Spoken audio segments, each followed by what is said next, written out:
Everyone to a special meeting of the Finance Committee, the purpose of which is to discuss the filling of the county administrator position. What I'd like to do here, if we could, Jackie, and if you could, and Pat and Trish, if you're needed, is discuss as much as we need to discuss about the process before we discuss specific names and specific applications, and of course that'll have to be handled in executive session. But there are some things that I think that we need to discuss.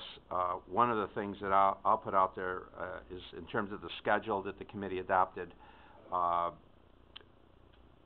We had initially April 1 as all applications being in, but I believe that was extended, Jackie, to the 7th or the 8th? To the 7th. So that would mean that we're within 1 or 2 days of when we're supposed to be having this meeting. So I think we're on schedule. But if you have the schedule in your file, just recognize that there was that adjustment. The other thing is that what I think you all should have received, I think all supervisors should have received a communication from Amanda, basically saying that the applications were in the Human Resource Department, and and the chairman's direction to Jackie was to separate into two piles, no and maybe. But that any supervisor, in going through the no pile, if there was something that you piqued your interest or whatever, that you thought it should be moved into the maybe pile, that should just automatically be done. There should be, no debate on that at this point. There'll be plenty of time for that later, maybe, but for now, so I'd continue to say, if you're interested, go down to make an appointment with Jackie. Go down to Human Resource, take a look at the applications, especially the ones that we feel maybe don't meet the minimum qualifications, and reassure yourselves that they should be in the no pile. Is the only point that I'm making. In addition, I've asked Supervisor Sieber if she would to prepare a list of questions and to lead the interviewing process. All of us, I think, have been involved in the interviewing processes one way or another in private sector and the public sector, and I would say that if you have any thoughts on what you would like to see in the questions that are asked of all the candidates, we'll open it up, of course, to individual questions during the individual interviews, but if you have some thoughts on the kind of questions that you think should be fundamental questions asked of every candidate, if you would communicate with Rachel. And Rachel, maybe if you get a draft of the kind of questions that you think we might want to ask the candidates, if you could shoot them out to everyone. Absolutely. Amanda did get to me some questions that were used in previous interviews when hiring department heads, so that we could take a look at some of that standard questioning, and then of course send it out and get everybody's feedback, so that there are 5 or 6 questions I think we talked about, just having a few of them that every candidate would answer. Yeah, my sense in previous that I thought that some of the questions before were overlapping or even redundant, and maybe too many, and it didn't offer the individual supervisors sufficient time, if you will, to ask more customized questions based on the applications that were in front of them. So I think if we could streamline that a little bit, I think that would be a good thing. And in terms of the question and answer process, if any of you have any thoughts, if you could shoot your emails on that to Rachel or to Amanda, and then on to Rachel as we move forward.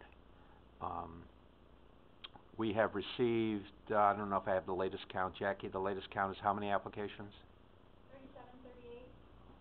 37 or 38, and just at the moment, approximately how many have made it through the screening, would you say? 5. All right.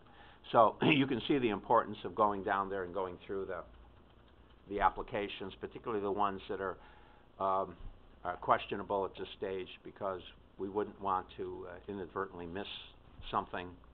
Of qualified applicant or an interesting applicant that we really should be talking to, so. And again, anyone that wishes those to move into the yes column, that's fine for now. Or I should say the maybe column. Any questions or comments at this stage from anyone? Jackie, maybe you could just quickly explain to the board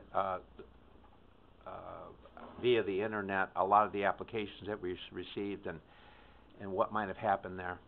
Sure. We posted the position on Indeed.com. I don't know if anybody's familiar with that, but it's a job posting board, all different types of positions, labor, you name it, they run the gamut. And I believe what happens is if you are seeking a job, you can have an app on your phone or you get email alerts. It'll say, oh, there's a new job in your geographic area. If you say I'm looking for work in Warren County, you'll get all the postings emailed to you from Warren County. And I think it just says, do you want to apply for this job?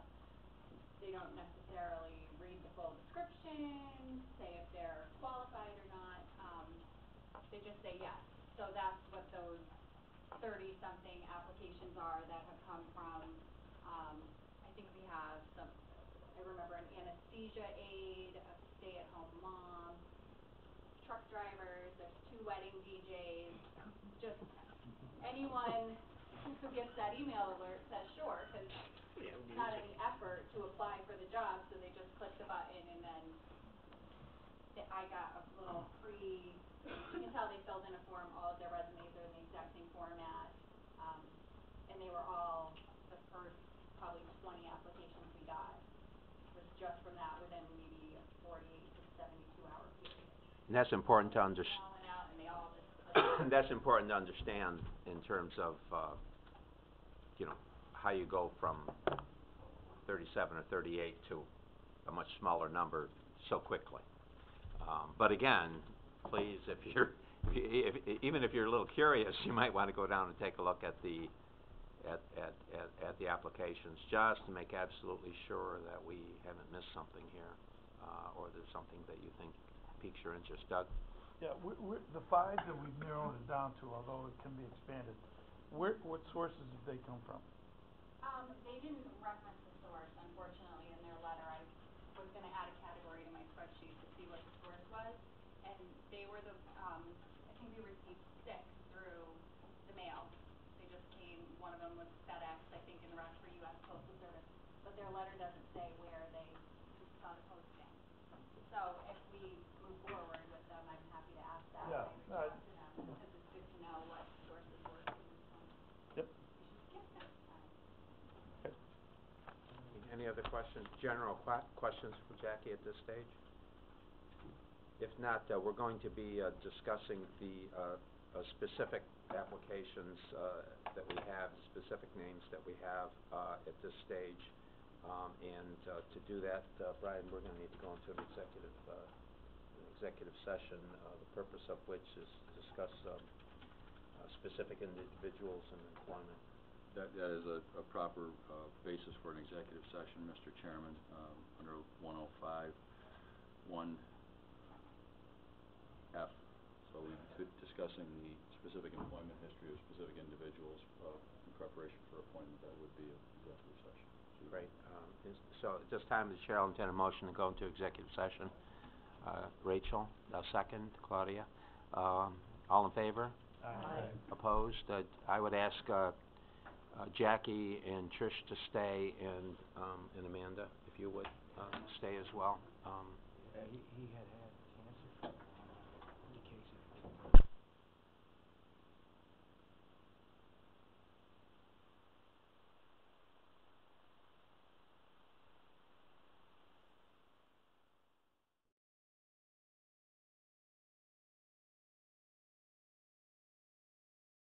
Chair, I'll entertain a motion come out of the meeting, close the meeting. Mr. Gerard, Mr. Dickinson, all in favor? Okay, we are adjourned. What? Yeah. Thank you, Brian.